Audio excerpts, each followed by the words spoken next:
Bonjour et bienvenue dans ce tout nouvel épisode de Jury Vlog qui sera aujourd'hui consacré à un sujet délicat, à savoir celui des infractions à caractère sexuel qui sont commises à l'encontre des mineurs. Le 22 avril dernier, l'actuel ministre de la Justice et avocat à la notoriété qui n'est plus à présenter, Éric Dupond-Moretti, a annoncé fièrement sur Twitter: à partir de demain, la loi interdira toute relation sexuelle entre un adulte et un enfant de moins de 15 ans. Très honoré d'avoir porté aux côtés de parlementaires engagés cette avancée majeure dans notre code pénal. Forcément, lorsque l'on lit de tels propos, notre première réaction, c'est de se demander « Mais attends, c'était pas déjà censé être interdit avant ?» Je vais vous rassurer d'ores et déjà, bien sûr qu'il était interdit pour un majeur d'avoir des relations sexuelles avec un mineur de moins de 15 ans. Il est même malheureux que la rédaction du tweet du ministre de la Justice laisse suggérer l'inverse et crée ainsi une grande confusion auprès des gens. En réalité, ce qui va changer, c'est que le fait pour un majeur d'avoir des relations sexuelles avec un mineur de moins de 15 ans va avoir une autre qualification pénale qui sera dorénavant beaucoup plus sévère. Mais reprenons tout cela depuis le début.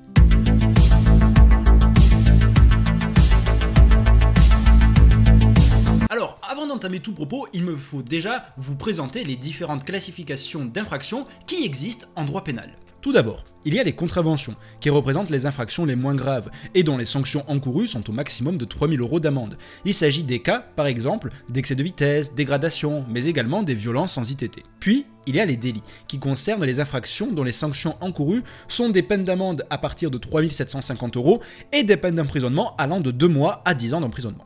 Ici, le panel d'infractions est assez étendu, englobant des infractions comme le vol, l'abus de biens sociaux, les agressions sexuelles, les menaces de mort, la mise en danger d'autrui, etc., etc. Enfin, il existe les crimes. Il s'agit de toutes les infractions dont les peines encourues sont de 15 années d'emprisonnement ou plus. Il s'agit des infractions les plus graves commises contre les personnes, comme le meurtre, l'empoisonnement, la séquestration ou bien sûr le viol. Nous avons donc là la présentation des différentes classifications des infractions qui existent en droit pénal français. Ce que nous pouvons déjà constater, c'est que bien souvent, dans des conversations du quotidien, dans des reportages, voire dans des œuvres de fiction, des comportements sont qualifiés de crimes alors qu'en réalité, ils devraient être qualifiés de délits, voire même parfois de simples contraventions. Considérer qu'une personne qui a volé une pomme sur un marché est un criminel est quelque chose d'assez excessif au regard du droit français. Concernant la situation où un majeur entretiendrait des relations sexuelles avec un mineur de moins de 15 ans, il y a deux qualifications pénales qui sont possibles. Soit il s'agira de la qualification de viol sur mineur. Selon l'article 222-24 du code pénal, il s'agit d'une circonstance aggravante du crime de viol. Cela signifie donc que la sanction encourue s'aggrave si le viol est commis sur un mineur de moins de 15 ans, puisque l'on passe d'une condamnation de 15 ans d'emprisonnement à une peine de 20 ans d'emprisonnement. Soit il s'agira du délit d'atteinte sexuelle sur mineur. Ce délit est réprimé, lui, par l'article 227-25 du code pénal. C'est cet article qui sanctionne automatiquement une relation sexuelle entre un majeur et un mineur de moins de 15 ans. La sanction de ce délit est de 7 ans d'emprisonnement depuis le 3 août 2018, après l'entrée en vigueur de la loi Schiappa, parce qu'auparavant, ce délit était sanctionné par une peine de 5 ans d'emprisonnement. Mais nous aurons l'occasion d'y revenir. Comme je viens de l'indiquer à l'instant, le caractère automatique de la sanction qui va s'appliquer au cas où un majeur aurait des rapports sexuels avec un mineur de moins de 15 ans découle du délit d'atteinte sexuelle sur mineur. Ce délit doit être distingué de la circonstance aggravante de viol sur mineur parce que dans cette seconde hypothèse, il n'y a pas de caractère automatique. Et c'est là qu'une grosse confusion va être créée auprès des gens. En effet, pour beaucoup de personnes, lorsqu'un majeur a des relations sexuelles avec un mineur de moins de 15 ans, il s'agira nécessairement d'un viol. Sauf que, d'un point de vue purement légal, et j'insiste sur le caractère purement légal, ce n'est pas le cas. En tout cas, ce n'était pas le cas jusqu'à l'introduction de ce nouveau texte.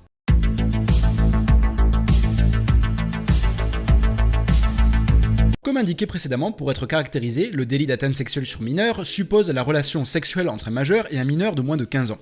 Et dans le cas d'un viol à l'encontre d'un mineur, il s'agira d'un rapport sexuel, plus précisément d'un acte de pénétration qui a été imposé par le majeur au mineur de moins de 15 ans, par violence, contrainte, menace ou surprise, conformément aux dispositions de l'article 222-23 du code pénal. Cela veut donc dire qu'il faut que l'on soit en présence de l'un de ces éléments pour que la qualification de viol puisse être retenue.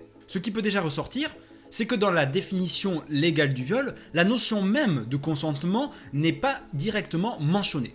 Alors, par exemple, lorsque l'on va être dans le cas d'une contrainte, cela suppose nécessairement qu'il n'y a pas de consentement de la part de la victime, puisqu'il lui est imposé d'avoir ce rapport sexuel. Néanmoins, Malheureusement, la réciproque n'est pas forcément vraie. Et je sais que ça va pouvoir surprendre, mais en fait, il a pu être considéré en jurisprudence que l'absence de consentement ne présumait pas nécessairement de l'existence d'une contrainte. Pour vous expliquer cela un peu plus en détail, je vais me référer à des jurisprudences que l'on peut trouver dans le code pénal. Et oui, attention, on augmente le budget de l'émission, on a son propre code pénal. Ouais, un code qui n'est plus du tout à jour, hein. On sent que c'est le code que j'avais dû acheter pour passer mes examens. Un acquittement de chef de viol ne postule nullement le consentement de la victime. Il peut se justifier par le défaut d'intention de l'auteur ou par un simple doute sur la réalité de cette intention. Le défaut d'intention pouvant résulter de cette circonstance prouvée ou présumée que l'accusé s'est mépris ou a pu se méprendre sur les dispositions véritables de la femme et estimé à tort que sa résistance n'était pas sérieuse. Il s'agit d'une décision qui a été rendue par la Cour d'assises du Haut-Rhin le 21 avril 1959. Une autre décision, cette fois-ci rendue par la Chambre criminelle, va également statuer dans ce sens. A pu dénier l'existence de l'intention criminelle et écarter en conséquence la qualification de viol, la Cour d'appel qui, tout en retenant à la charge du prévenu les violences initiales dont il s'était rendu coupable à l'encontre de la victime, s'est fondée sur le comportement de cette dernière pour en déduire que le prévenu avait pu croire à son consentement au rapport qu'il avait eu avec elle. Cour de cassation, chambre criminelle, décision du 11 octobre 1978. Alors, il s'agit là de jurisprudences qui sont assez anciennes et qui, contrairement au devoir conjugal, ne sont pas nécessairement des décisions de justice qui sont récurrentes. Néanmoins, ce qu'elles permettent de mettre en avant, c'est que, en présence d'un rapport sexuel qui n'aurait pas été consenti, il pourrait tout de même, et peut toujours en réalité d'un point de vue théorique, être écarté la qualification de viol parce que l'auteur n'aurait pas eu l'intention, ou en tout cas n'aurait pas eu conscience de l'absence de consentement de la personne à qui il aurait imposé ce rapport sexuel de fait. Car la contrainte doit être un élément intentionnel de la part de l'auteur. Cela s'explique par le fait qu'en droit pénal, lorsque l'on cherche à engager la responsabilité d'un individu, c'est le comportement de cet individu qui va être appréhendé, afin de pouvoir qualifier les faits et afin de déterminer s'il y a l'existence ou non d'une infraction et également pour savoir quelle sanction devra être rattachée à ce comportement. Sauf que, vous vous en doutez, cela pose des problématiques évidentes vis-à-vis des victimes qui auront eu à subir un rapport sexuel auquel elles n'auraient pas consenti. C'est notamment ce qui avait pu être considéré dans le cas du viol conjugal, où la contrainte était écartée parce qu'il était considéré comme normal qu'un couple ait des rapports sexuels. D'ailleurs, comme nous l'avions vu dans l'épisode précédent, ces relations sexuelles pourraient être considérées comme une obligation dans le cadre d'un couple marié. Voici pourquoi les revendications qui portent sur l'importance du consentement, ainsi que les mouvements de lutte qui sont menés notamment par des associations et organisations féministes contre la culture du viol, sont cruciales et nécessaires encore aujourd'hui. Cela dans le but de faire évoluer les consciences et d'éviter que puissent se produire à nouveau des situations où des individus pourraient prétendre ne pas avoir eu conscience d'imposer un rapport sexuel à une personne qui n'y aurait pas consenti. Donc, comme on vient de le voir, la caractérisation du viol est déjà en soi une notion qui n'est pas aussi simple à appréhender. Mais du coup, qu'en est-il des relations sexuelles entre un majeur et un mineur de moins de 15 ans ? En effet, nous avons pu voir qu'en soi, le consentement n'était pas repris directement dans le code pénal. Et si l'on admet aisément qu'un mineur de moins de 15 ans ne peut consentir librement à un rapport sexuel, doit-on considérer qu'il y aura une contrainte ? Eh bien, vous vous en doutez, avec ce que je viens d'annoncer à l'instant, et avec l'existence d'un délit spécifique d'atteinte sexuelle sur mineur, non, il n'est pas considéré automatiquement l'existence d'une contrainte du fait d'un rapport sexuel entre un majeur et un mineur de moins de 15 ans. C'est justement pour cela qu'il existe le délit d'atteinte sexuelle sur mineur. Ce délit existe afin de prendre en considération le fait que même si l'auteur des faits n'a pas exercé une contrainte pour avoir des rapports sexuels à l'encontre du mineur de moins de 15 ans, il n'en demeure pas moins que ce dernier est vulnérable et ne peut consentir librement à un tel rapport, impliquant alors que le comportement doit être sanctionné. Sauf qu'il y a quand même une problématique qui persiste. Peut-on réellement considérer qu'un majeur qui entretient des rapports sexuels avec un mineur de moins de 15 ans n'exerce pas une forme de contrainte, une contrainte qui serait morale? Et cette contrainte morale résulterait de la différence d'âge entre les deux individus. Prenons un exemple. Si un adulte de 35 ans propose à un enfant de 10 ans d'avoir des rapports sexuels, peut-on réellement considérer que l'enfant ne sera pas obligé de céder? Pourra-t-il réellement refuser? Est-ce que, quand bien même il n'y aurait pas de menace, de violence ou de contraintes physiques stricto sensu, est-ce que réellement l'enfant ne sera pas obligé d'avoir un tel rapport? Je vous rassure en partie, évidemment que ces questionnements se sont posés. D'abord en jurisprudence. En effet, Dès 1994, la jurisprudence affirmait que la contrainte doit s'apprécier de manière concrète, en fonction de la capacité de résistance de la victime. Il s'agit notamment d'une décision de la Chambre criminelle de la Cour de cassation du 8 juin 1994. Par conséquent, certaines décisions retenaient le fait qu'il existait une différence d'âge particulièrement prononcée entre l'auteur et sa victime pour caractériser la contrainte. Puis, c'est le législateur qui, fort heureusement, s'est saisi de ces questions. Alors certes, assez tardivement, mais tout de même, ces problématiques ont été prises en compte, et c'est ce que nous allons voir dès à présent.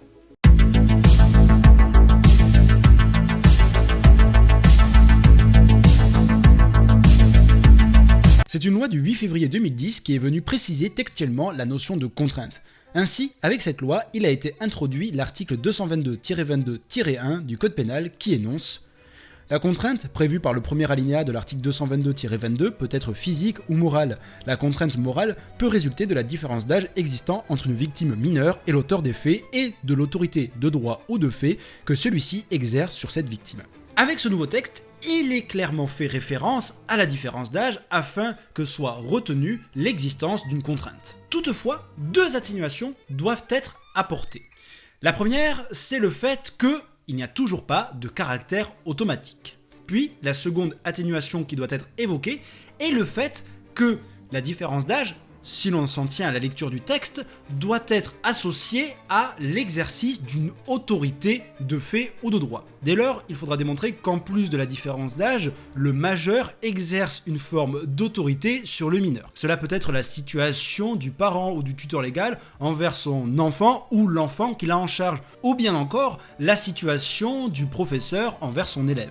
Cela veut donc dire que dans les faits, le viol pourra toujours se voir écarté en présence d'un rapport sexuel entre un majeur et un mineur de moins de 15 ans. Cela avait été notamment le cas dans une affaire qui avait suscité beaucoup d'émoi en septembre 2017. Cette affaire concernait le cas d'un majeur de 28 ans qui avait eu des rapports sexuels avec une mineure de 11 ans. Dans cette affaire, le ministère public avait considéré que l'individu ne serait pas poursuivi pour des faits de viol sur mineur, mais pour de simples faits d'atteinte sexuelle sur mineur. En conséquence, l'on se rend compte qu'il y avait toujours des difficultés qui se posaient.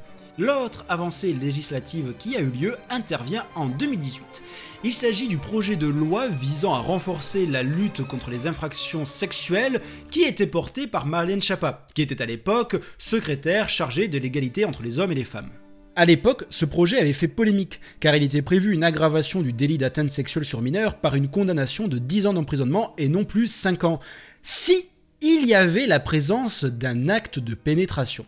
Beaucoup d'opposants à la loi considéraient que cette spécification aurait pour conséquence de qualifier des faits qui auraient dû être qualifiés de faits de viol pour mineurs en de simples atteintes sexuelles sur mineurs. Sauf que cette opposition existait à propos de la confusion qu'il y avait entre d'un côté le délit d'atteinte sexuelle sur mineur et de l'autre le crime de viol sur mineur. Parce que la notion d'atteinte sexuelle sur mineur ne suppose pas nécessairement un acte de pénétration, néanmoins elle ne l'exclut pas non plus. Quant à la notion de viol sur mineur, comme nous l'avons vu jusqu'à présent, celle-ci n'était pas retenue automatiquement. Donc dans les faits, cela veut dire que même en présence d'un acte de pénétration, il pouvait y avoir une simple qualification d'atteinte sexuelle sur mineur et non pas viol sur mineur, comme dans l'affaire qui avait été décrite un peu plus haut. Ce qui veut dire que oui, de fait, le projet de loi qui était porté par Marlène Schiappa prévoyait une sanction plus dure que ce qui existait jusqu'à présent. Ceci dit, au final, cette distinction n'a pas été maintenue. Toutefois, la condamnation du délit d'atteinte sexuelle sur mineur s'est vue renforcée, car la peine encourue est passée de 7 ans d'emprisonnement contre 5 ans d'emprisonnement auparavant, comme je l'ai indiqué en tout début de vidéo. Mais surtout, la notion de contrainte, mais également celle de surprise, ont été précisés par l'article 222-22-1 du Code pénal, qui prévoyait alors, lorsque les faits sont commis sur la personne d'un mineur, la contrainte morale mentionnée au premier alinéa du présent article ou la surprise mentionnée au premier alinéa de l'article 222-22 peuvent résulter de la différence d'âge existant entre la victime et l'auteur des faits et de l'autorité de droit ou de fait que celui-ci exerce sur la victime. Cette autorité de fait pouvant être caractérisée par une différence d'âge significative entre la victime mineure et l'auteur majeur. L'avancée de ce nouveau texte est que la différence d'âge peut non seulement caractériser une contrainte, mais elle peut également caractériser une surprise à partir de maintenant. Mais surtout, l'avancée principale, c'est que la différence d'âge peut caractériser en elle-même une autorité de fait. Ça veut donc dire que la différence d'âge devient un caractère autonome pour caractériser soit une contrainte, soit une surprise. Donc devient un caractère autonome pour pouvoir qualifier un viol sur mineur. Il sera donc plus aisé de retenir la qualification de viol sur mineur avec cette nouvelle rédaction. Donc, cette loi est bel et bien venue renforcer la lutte contre les infractions à caractère sexuel à l'encontre des mineurs. Surtout que cela ne concerne pas que les mineurs, puisqu'il y a eu d'autres avancées.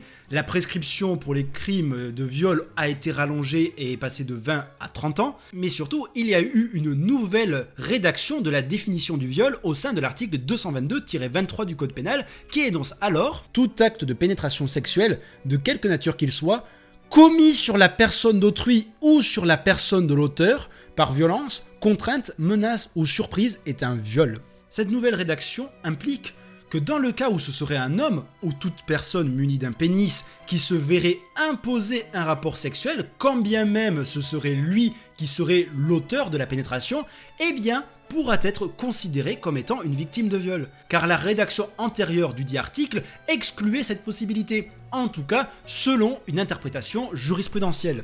La question s'était notamment posée dans le cas de fellation qui avait été imposée à des hommes. Il résulte de l'article 222-23 du Code pénal que l'élément matériel du crime de viol n'est caractérisé que si l'auteur réalise l'acte de pénétration sexuelle sur la personne de la victime.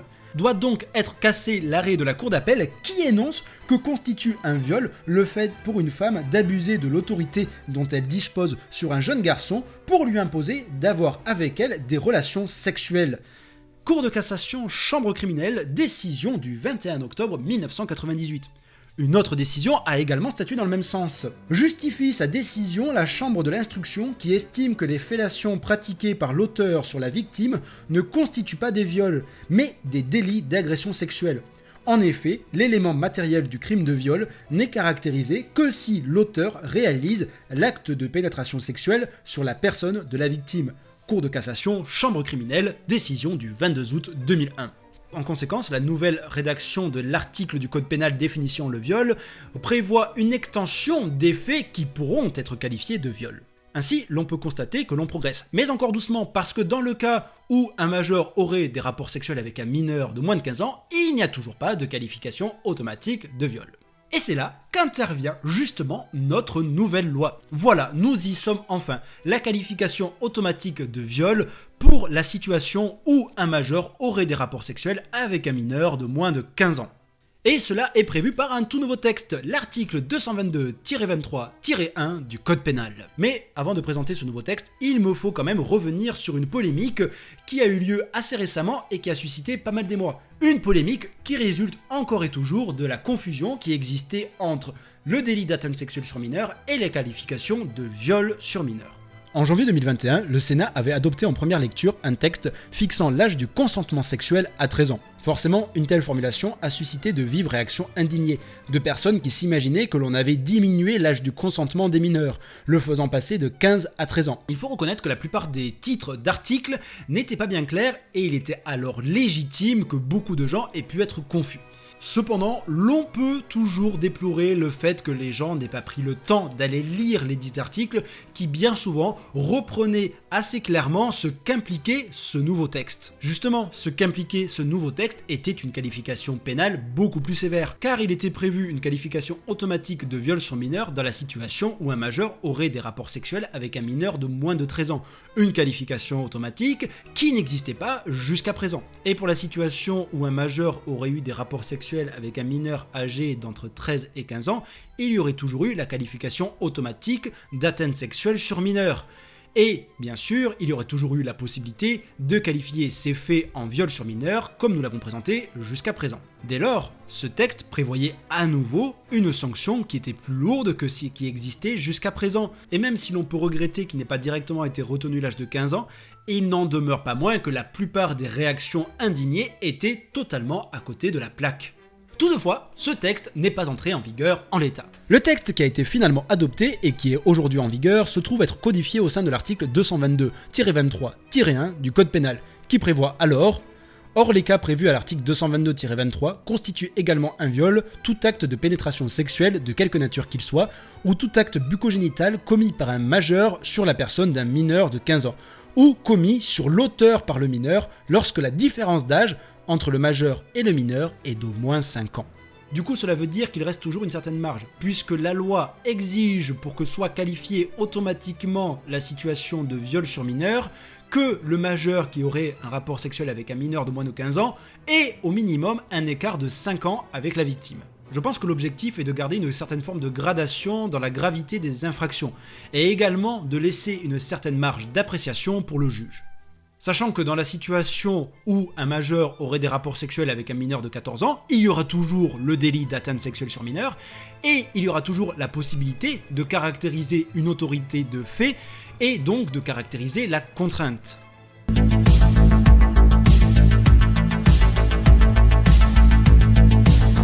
Ainsi, même si certains pourront encore avoir quelques réserves face à la rédaction de ce nouveau texte, il n'en demeure pas moins qu'il s'agit d'une forte avancée dans le cadre des sanctions qui sont appliquées aux infractions à caractère sexuel commises à l'encontre des mineurs. Bien évidemment, ce qu'il reste à assurer maintenant, c'est le fait que ces textes puissent être appliqués. Ce qui va notamment supposer de doter la justice de moyens matériels et surtout humains pour pouvoir faire appliquer ces dits textes. Parce que par contre, en la matière, beaucoup de progrès sont encore à réaliser. Je vous renvoie d'ailleurs à la vidéo passionnante d'Angle Droit intitulée « La justice populaire est-elle de retour avec les réseaux sociaux ?» Une vidéo qui évoque notamment cette question, en plus de soulever des interrogations qui sont parfaitement pertinentes et essentielles.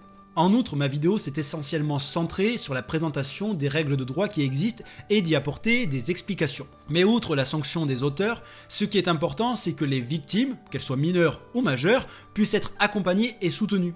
À cet égard, il faut savoir qu'il existe des associations qui sont spécialisées dans ces domaines, des associations qui permettent d'obtenir des renseignements juridiques, mais également de bénéficier d'un accompagnement psychologique et social. C'est notamment le cas d'une association comme France Victime 31, association que je cite parce que j'ai travaillé pour elle, mais il faut savoir que des associations de ce genre existent partout en France. De même, concernant l'accompagnement judiciaire par un avocat, l'aide juridictionnelle totale peut être accordée pour les victimes de viol, sans qu'il soit fait référence aux conditions de ressources qui sont habituellement exigées pour une aide juridictionnelle classique. Voilà, ce sont donc sur ces mots que se conclut cette chronique. J'espère que celle-ci vous aura plu, je vous dis au revoir, portez-vous bien et rendez-vous pour une prochaine vidéo.